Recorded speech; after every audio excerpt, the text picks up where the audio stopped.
فيما بيني وبينك وحقوقا كثيرة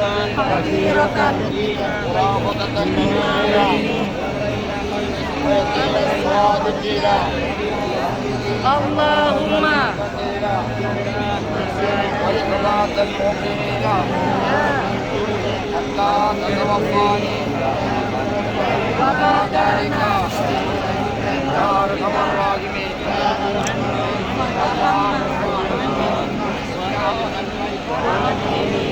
بيتك